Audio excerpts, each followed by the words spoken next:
大功告成。是。 Director Banmei Takahashi started out in the 70s as a scriptwriter for basically the soft porn pioneer Koji Wakamatsu. This was until he founded his own production company and produced over 40 erotic movies. Takahashi's first steps out of the adult industry came with the success of his crime flick Tattoo Ari. It was a film based on the infamous Japanese mass murderer. Tattoo Ari became the turning point in Takahashi's career and opened the gates to mainstream filmmaking. 27 years later, Tattoo Ari would be followed by another biopic, but this time it wasn't about a criminal. Instead, it was about the legendary Japanese monk known as Dogen Zenji. Dogen brought Soto Zen Buddhism from China all the way to Japan in the 13th century. So, how I even found this film mostly has to do with just my interest in spiritual movies. I don't know much about Buddhism, but I tend to like movies about it. Usually they're peaceful films, they usually have great shots of nature, there's usually a messaging about just overcoming oneself and becoming a better person. My favorite film depicting this is definitely the Korean film Spring, Summer, Fall, Winter, Spring. And ever since I've seen that, I've been looking for something similar. And I'll say this film comes the closest. So if you want to see Zen, it's available on SamuraiDVD.com. They also have a ton of other samurai films. Many of these you're not going to find anywhere else. So definitely be sure to check it out. Also, you can use the discount code BushidoBlues at checkout. So it definitely helps to know something about the character of Dogen before watching this film. Dogen was a Japanese Buddhist teacher. He lived from year 1200 to 1253. He's perhaps best known as the founder of the Soto school of Zen. This promotes the practice of single-minded seated meditation, known as zazen. It's also referred to as just sitting. Soto Zen remains one of the largest denominations in Japan today. There's nearly 14,000 temples throughout Japan, and there's also 2 head temples. So a big turning point in Dogen's life was when he eventually broke relationships with the powerful Tendai school. And just after several years of him going up against the establishment, he eventually left for Kyoto for the mountainous countryside. This is where he founded the monastery known as AIKAWA, and it remains the head temple of the Soto school today. Tenjo Tenge, Tojo, Ehe.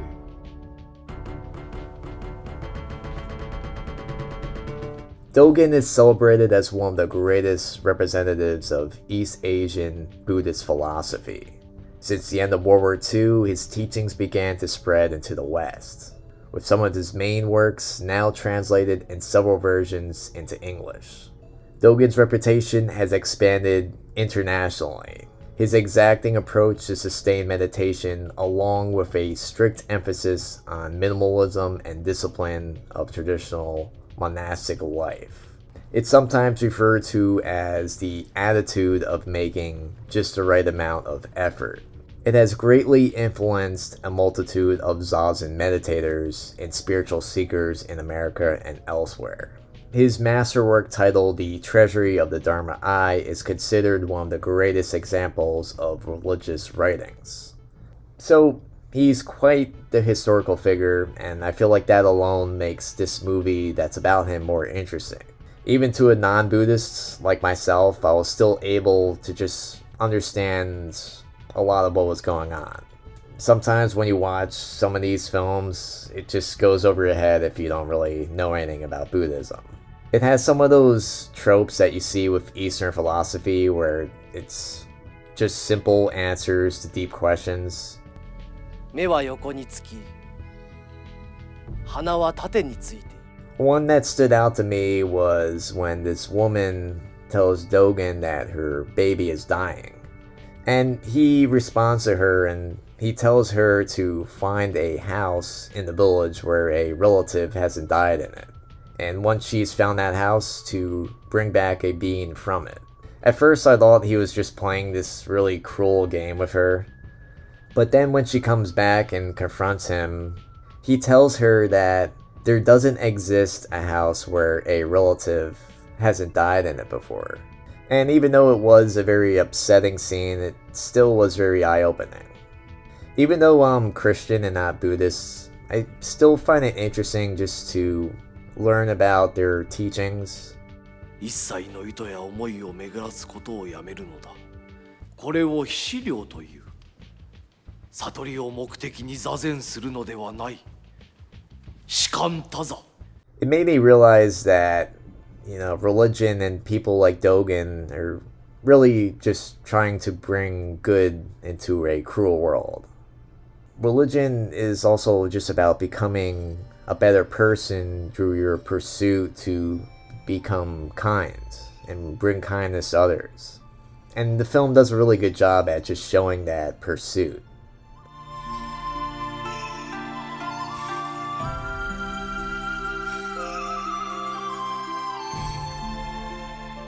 So the story itself follows Dogen from his early childhood with his experience with his mother's death.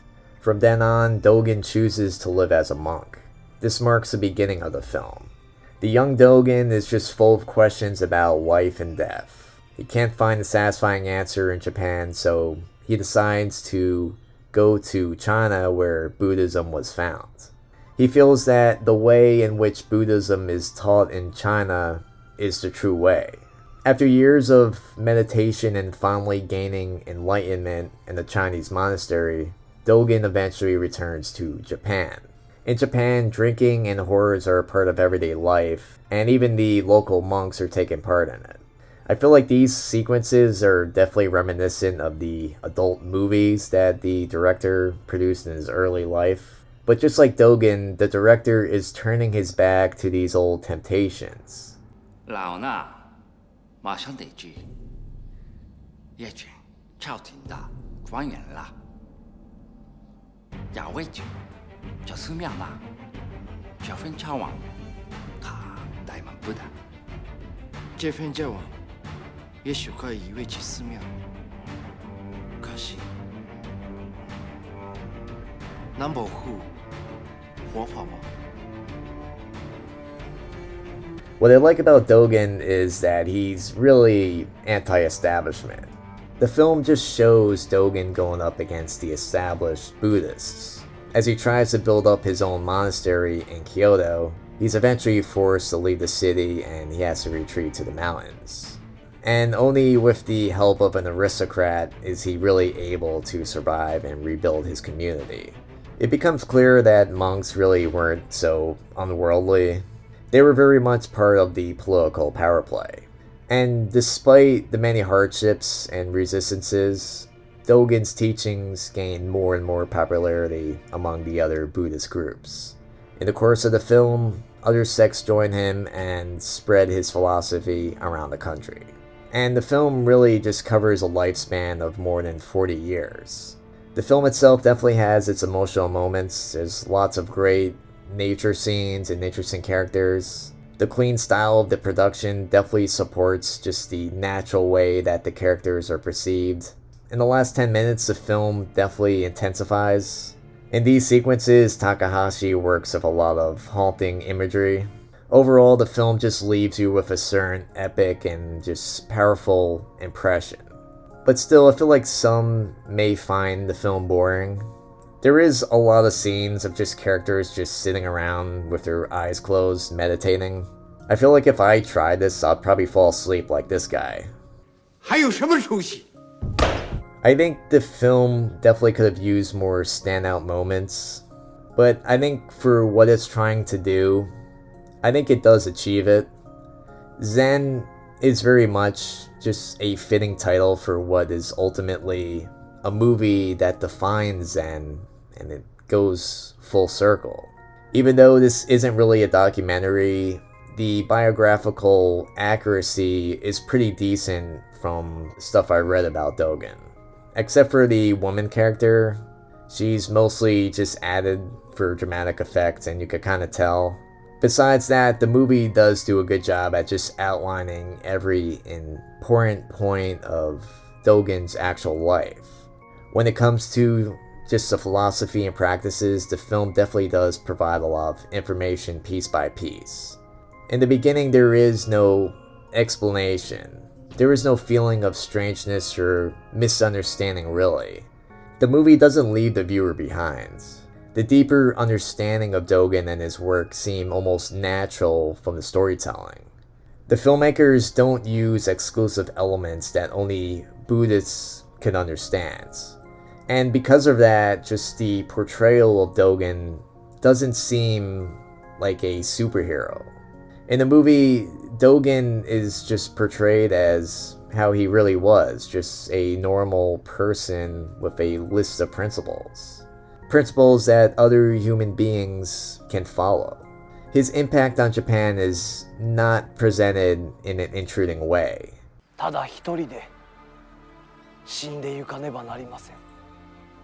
It's no simple task to portray the life of a spiritual master, especially in film.